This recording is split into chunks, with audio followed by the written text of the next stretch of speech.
이것은 매년 50만 명 이상의 사람이 방문하는 미국의 가장 중요한 국가 기념물 중 하나예요. 워싱턴 기념비는 최초의 미국 대통령인 조지 워싱턴을 기념하기 위해 세워졌어요. 하지만 직접 봤거나 사진을 검색해서 자세히 들여다본 적이 있다면 분명히 두 가지 다른 색이 있다는 걸 알아챘을 거예요. 궁금했다면 디자인적인 선택은 아니에요. 건설을 담당하는 기관인 워싱턴 국립기념물협회는 자금이 부족해졌고 이 프로젝트는 1850년대에 보류됐어요. 당국이 공사를 재개하는 데는 25년이 더 걸렸어요. 1884년에 기념물의 위쪽 3분의 2를 완성했죠.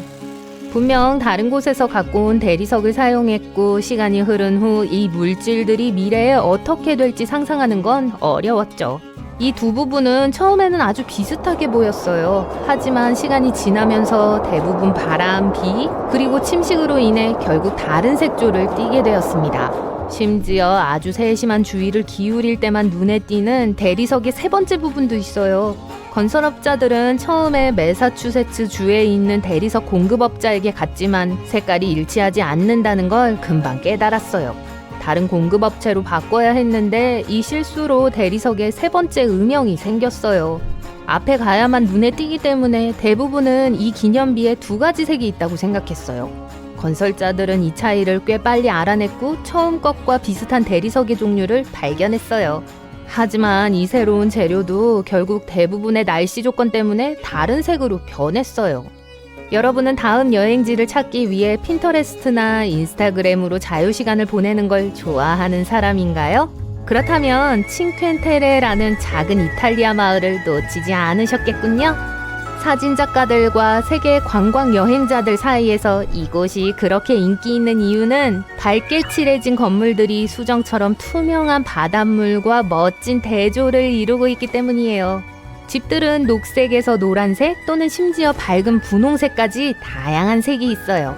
그래서 이곳이 이렇게 인기 있는 게 놀라운 것도 아니죠. 지구에 실존하는 장소라기보다는 그림 같아 보여요. 하지만 이 집들은 왜 이렇게 화려하게 밝을까요? 지역 전설에 따르면 어부들이 바다에서 집으로 돌아올 때 물에서도 집을 빨리 발견할 수 있도록 집을 다양한 색으로 칠하곤 했다고 해요. 이제 몇몇 다른 건물들은 너무 독특한 색으로 되어 있어서 거주자들이 법으로 색을 바꾸는 게 금지되어 있어요. 인도에서는 자이푸르라고도 알려진 핑크시티의 경우가 있어요. 칙칙한 장미색에서 자홍색에 이르기까지 다양한 분홍색조의 수많은 건물들이 있죠. 이 인상적인 색상은 1800년대로 거슬러 올라가요. 소문에 의하면 당시 인도의 마하라자였던 사와이 람싱이 알버트 왕자가 방문하는 동안 그를 환영하고 싶어 했다고 해요. 그래서 말 그대로 온 마을을 분홍색으로 칠했어요. 물론 궁금증이 생기죠. 왜 다른 색이 아닌 분홍색을 선택했는지 말이에요. 이 색은 환영받는 장소나 환대의 장소를 미묘하게 암시하는 걸로 밝혀졌어요. 자이푸르는 세계에서 유일한 단색 도시가 아니에요. 이에 버금가는 푸른 도시가 모로코에 위치해 있어요. 셰프 샤우엔이라고 해요. 어떤 현지인들은 지중해의 아름다운 색을 상징하기 위해 이 도시가 파란색으로 칠해졌다고 해요.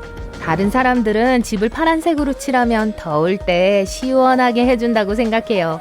심지어 집을 파란색으로 칠하는 게 모기를 쫓는데 도움이 될 수 있다는 주장도 있어요. 사람들은 이 색깔이 바다의 파도와 닮았다고 믿는데 생각해보면 곤충들에겐 그다지 있고 싶은 곳은 아니죠. 이 건축물은 사랑의 도시에 부인할 수 없는 상징이 되었어요. 아, 에펠탑. 갖고 온 바게트 냄새가 나네요. 안 그래요? 에펠탑도 약간의 색채 비밀을 갖고 있는 걸로 나타났어요. 이 유명한 프랑스 기념물은 근래에 밤색으로 칠해져 있어요. 하지만 항상 이런 색이었던 건 아니에요. 그 탑을 세우고 이름도 지어준 엔지니어는 귀스타브 에펠이라고 불리는 사람이었어요. 그는 탑에 사용된 첫 페인트인 아주 밝은 빨간색이 녹으로부터 건물을 보호하는 데 도움이 될 거라고 주장했죠. 샌프란시스코의 금문교처럼요. 하지만 완공 이래 에펠탑엔 황토색, 노란색, 그리고 몇몇 갈색 색조와 같은 많은 다양한 색이 칠해졌었어요. 한때 옴브레 페인트 효과까지 사용했죠. 탑이 하늘에 닿자마자 희미해지는 것처럼 보였어요. 전 대만의 무지개 할아버지보다 더 감동적인 이야기를 들어본 적이 거의 없어요. 그의 이름은 황용푸이고 그의 이야기는 2000년대 후반에 시작돼요. 그가 공식적인 마지막 거주자였기 때문에 지역 당국은 현대식 아파트 단지를 위한 공간을 마련하기 위해 그의 작은 마을을 막 무너뜨리려던 참이었어요. 슬픔에 대처하기 위해 그는 마을에 있는 집들의 벽에 페인트 칠을 하기 시작했어요. 그는 새, 고양이, 그리고 결국엔 사람을 그리기 시작했어요. 2010년 한 지역 대학생이 이 작은 DIY 프로젝트에 대해 알게 되었고 나머지는 역사가 되었죠. 모금 캠페인의 도움으로 이 작은 마을은 현재 매년 100만 명이 넘는 엄청난 수의 관광객들을 끌어모으고 있어요. 지방당국이 결국 계획을 포기한 게 당연하네요.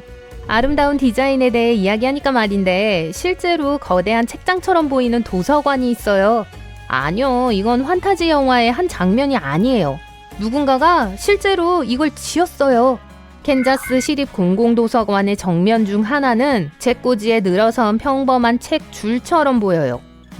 그 책들의 높이가 8m고 폭이 각각 3m니까 실제로 평범하진 않아요.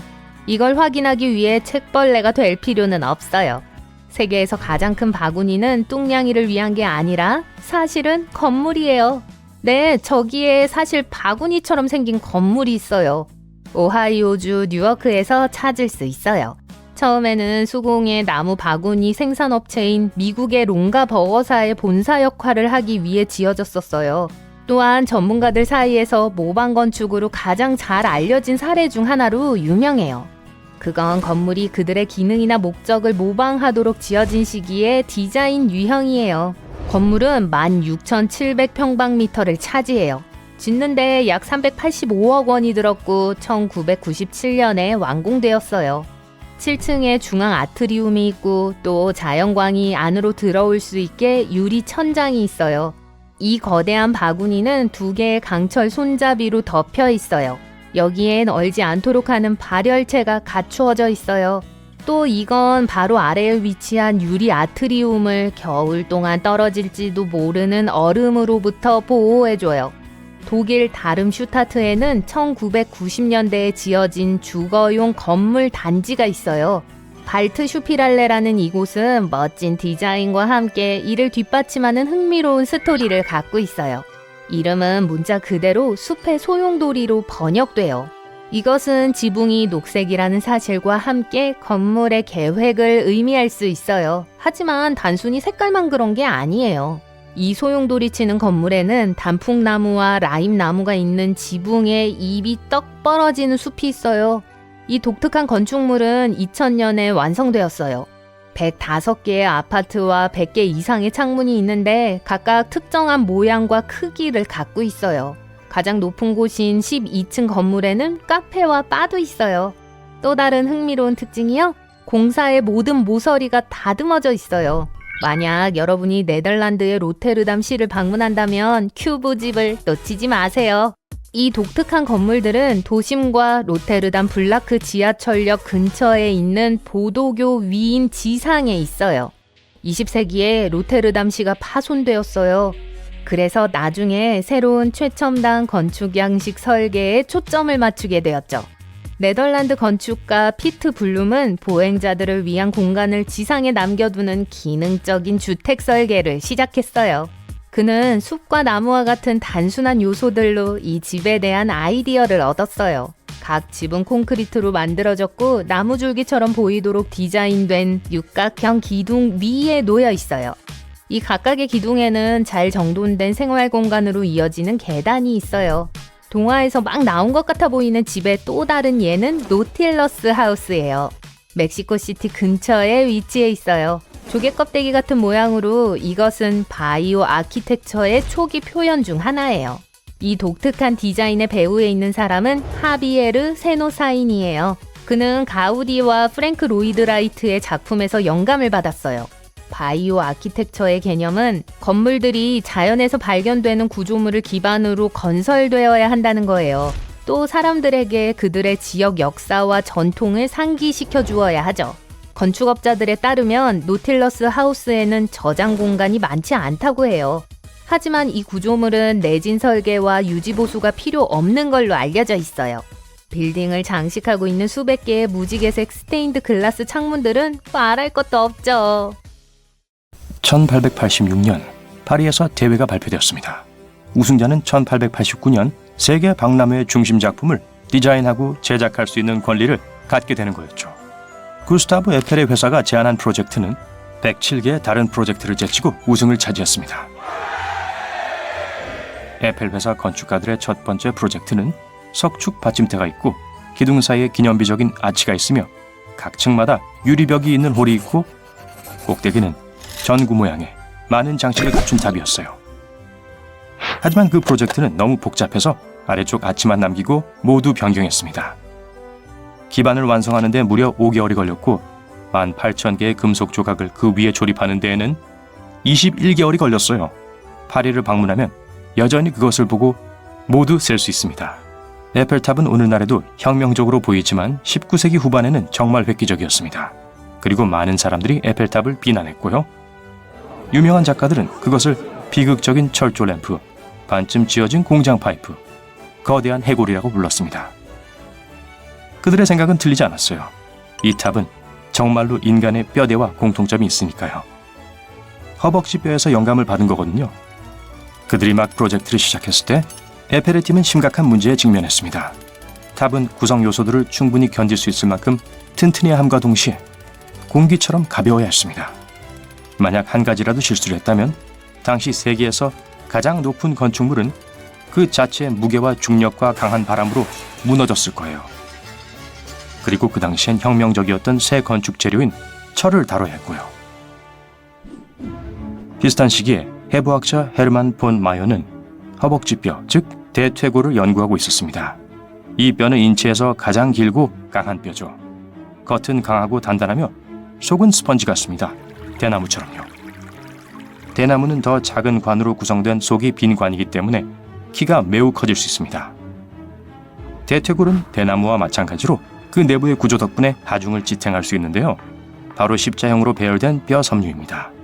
스위스 엔지니어 칼 컬먼은 이 개념을 개발하여 대퇴골과 같은 패턴이 가장 필요한 곳에 정확히 사용하도록 크레인을 만들었죠. 구스타브 에펠은 그 아이디어를 사용했고 건축물을 지탱하기 위해 금속 못과 죬쇠를 이용한 십자형 패턴을 사용하여 탑을 세우기로 했습니다. 그는 몇 가지 중요한 계산을 했고 가장 강한 바람이 가장 튼튼한 부분인 내 다리 쪽으로 바로 갈 수 있도록 디자인했어요. 그리고 탑의 밑부분에 있는 나팔 모양은 대퇴골이 뒤집힌 모양입니다. 계획은 하나하나 진행되었고 1889년 3월 31일에 공사가 완료되었습니다. 그 이후로 과학과 건축에서 많은 변화가 있었지만 자연은 여전히 멋진 새로운 발명품과 기술의 영감을 주고 있어요. 이것을 생체 모방이라고 부릅니다. 예를 들어 1964년 이후로 운행된 세계 최초의 고속철도인 신칸센도 자연에서 영감을 얻었습니다. 열차가 시속 300km의 속도로 터널을 빠져나올 때 소닉 붐을 일으켰는데요. 그 소음이 인근 도시 사람들의 잠을 깨우고 야생동물들을 놀라게 했습니다. 한 무리의 엔지니어들이 이 문제를 해결하고자 했죠. 그들 중 한 명이 조류 관찰자였는데요. 그 사람이 기차를 물총새처럼 만들자고 제안했습니다. 물총새는 길고 뾰족한 부리를 가지고 있어서 사냥할 때 거의 물을 튀지 않고 물속으로 잠수할 수 있어요. 엔지니어들은 기차 앞부분을 부리 모양으로 바꿔서 소음 문제를 해결했습니다. 또 이 새로운 형태는 공기역학적이기도 한 만큼 열차를 10% 더 빨리 갈 수 있게 해줘서 에너지 소비를 줄이는 데에도 도움이 됐죠. 벨크로를 발명한 사람은 자신의 개로부터 영감을 받았습니다. 그는 왜 찍찍이 불이 털에 그렇게 쉽게 달라붙는지 알고 싶었고 현미경 아래에서 작은 갈고리 모양의 뾰족한 팁을 발견했어요. 이 고리들이 털과 직물처럼 서로 다른 물질들에 들러붙게 됐던 거죠. 조지 드 메스트랄은 그 기술을 재현했고 1959년부터 자신의 회사를 시작했습니다. 그 이후로 작은 스파이크에 부착된 나일론 루프 고정 시스템은 매우 다양한 용도로 사용되고 있습니다. 상어는 세계에서 가장 수영을 잘하는 생물 중 하나입니다. 몸의 모양과 비늘이 아닌 작은 이빨 같은 걸로 덮인 특별한 피부 덕분에 매우 빠른 거예요. 과학자들은 상어의 비밀 기술을 바탕으로 필름을 만들었습니다. 배를 이 필름으로 덮으면 작은 바다 생물들이 배에 달라붙지 못해서 배가 더 빨리 이동할 수 있고 연료도 절약할 수 있어요. 상어에게 영감을 받은 소재로 만든 수영복을 입은 수영선수들 또한 훨씬 더 빨리 수영할 수 있습니다. 또 더 세게 물 수도 있고요. 이건 농담입니다. 밝은색의 나비와 공작새는 에너지를 절약해주는 전화기 디스플레이 기술에 영감을 주었습니다. 이 생물들은 날개와 깃털의 작은 구조를 가지고 있어요. 흰 빛을 비추면 그 표면이 균일하지 않기 때문에 다른 속도로 다른 색을 반사하죠. 이 아이디어를 바탕으로 한 화면에서도 색상은 반사되어 나옵니다. 화면이 직접 색을 만들지 않고 반사해서 색을 만들기 때문에 에너지를 절약하게 되죠. 그래도 여전히 색상은 아주 밝고 선명하니까 윈윈입니다. 아프리카 나미부 사막 풍뎅이는 물을 모으는 데 전문가입니다. 이 풍뎅이는 껍질에 있는 작은 돌기로 안개를 물방울로 변화시킵니다. 그러고 나서 그 물을 머리로 직접 보내 마시죠. MIT 과학자들과 엔지니어들은 유리와 플라스틱으로 비슷한 구조를 만들었습니다. 냉각 장치에도 독성 유출물을 안전하게 제거하는 데에도 사용할 수 있어요. 고래는 지구상에서 가장 큰 생물 중 하나인 동시에 수영도 잘하고 잠수와 점프도 잘하죠. 그 비밀은 새 날개와 거의 비슷한 지느러미의 돌기에 있습니다. 이 돌기는 고래가 다른 동작을 하는데 도움이 되도록 물의 흐름을 조절할 수 있어요. 과학자들은 이 아이디어를 풍력 발전기 터빈에 사용하기로 했습니다. 실험 결과 고래에서 영감을 받은 이 터빈은 일반 터빈보다 안정적이고 내구성이 강하며 조용하고 바람과 물에서 더 많은 에너지를 만들어낼 수 있는 것으로 나타났습니다. 코끼리코는 4만 개 이상의 근육을 가지고 있고 매우 민첩합니다. 무거운 짐을 들어올릴 수 있을 뿐만 아니라 나뭇가지에서 사과를 따는 등 복잡하게도 움직일 수 있죠. 코끼리코의 디자인은 매우 안전하고 유연한 로봇 팔에 영감을 주었습니다. 이 기계는 메모리를 가지고 있어서 무언가로 손을 뻗고 움켜쥐는 법을 자신의 경험으로부터 배웁니다. 어린아이가 그런 것처럼요. 이 기술은 이미 공장과 실험실, 병원에서 사용되고 있습니다. 또 다른 종류의 로봇인 찌그러지는 로봇은 문어를 본떠 만든 거예요. 이 로봇은 딱딱한 외형의 친구들처럼 예측 가능한 궤적을 따라 움직이지 않습니다. 고정된 관절이 없기 때문에 구르고 수축하고 새로운 모양으로 변할 수도 있어요. 이 로봇은 어떤 것에도 부딪히지 않고 어떠한 환경에도 문제없이 적응합니다. 그렇기 때문에 사람을 도우는데 큰 도움이 될 수 있죠. 박쥐가 여기저기 이동할 수 있는 건 방향 위치 확인 덕분입니다. 박쥐는 초음파를 발사하고 사물이 그걸 튕겨내면 그걸로 사물과의 거리를 계산하죠. 과학자들은 시각장애인용 지팡이 안에 이 시스템을 장착할 생각을 해냈습니다. 이 장치는 매초 6만 개의 파장을 내보내 반사되게 하죠. 반사가 강할수록 물체가 가까운 거예요. 게코도마뱀은 벽과 천장, 유리를 포함한 모든 종류의 표면에서 움직일 수 있는 슈퍼 등반가입니다. 성공의 비결은 어떤 물질이라도 환상적으로 잡아주는 수많은 미세한 털에 있어요. 과학자들은 이 지식을 의학적인 목적으로 사용하기로 결정했는데요. 미래의 인간을 거미인간으로 만들기로 결심한 듯합니다. 그들이 디자인한 그립 소재는 자외선에 의해 활성화됩니다. 바닷가재는 맛있죠. 또 독특한 시야를 가지고 있고요. 이들의 안구는 빛을 굴절시키지 않고 여러 각도로 반사하는 평평한 거울처럼 생겼습니다. 과학자들은 우주에서 여러 각도로 초점을 맞출 수 있는 망원경을 만들 때 이 원리를 사용해요. 또 바닷가재의 시야는 두꺼운 강철력을 통과해서도 볼 수 있는 엑스레이 장치에도 영감을 주었습니다. 제가 바닷가재 맛있다고 말했나요? 딱따구리는 나무 줄기를 두드리면서 낮 시간을 보냈지만 그래도 두개골과 뇌는 안전하고 건강하죠. 딱따구리의 부리와 두개골은 여러 층으로 되어 있고 그중 일부는 부드러워서 충격을 흡수하기 때문입니다. 과학자들은 이 새들의 머리를 CT 스캔한 결과 이 사실을 알게 되었고 이 지식을 이용해 미세 기구를 위한 기계적인 충격 흡수 시스템을 구축했습니다. 또한 우주 왕복선에 쓸 절연 처리제에도 축구 선수들을 부상으로부터 보호하는 데에도 사용할 수 있죠. 생체 모방을 한 모든 시도가 다 성공적인 건 아닙니다. 1990년대 후반 메르세데스 벤츠는 공기역학적이고 안전하고 효율적이며 조작이 가능한 새로운 디자인의 자동차를 찾고 있었습니다. 그리고 코가 북복이 완벽한 롤모델이 될 거라고 생각했어요. 코가 북복은 물의 흐름에 저항하고 거친 바다에서도 항로를 유지하니까요. 그런데 바다에서는 잘 통했던 것이 자동차에서는 잘 되지 않았습니다. 알고 보니 굉장히 불안정했던 거예요. 여러분, 그렇다고 그들이 실패한 건 아니었습니다. 그게 효과가 없다는 사실을 새로 더 알게 되었고 다음 디자인을 시도했으니까요. 좋은 충고네요.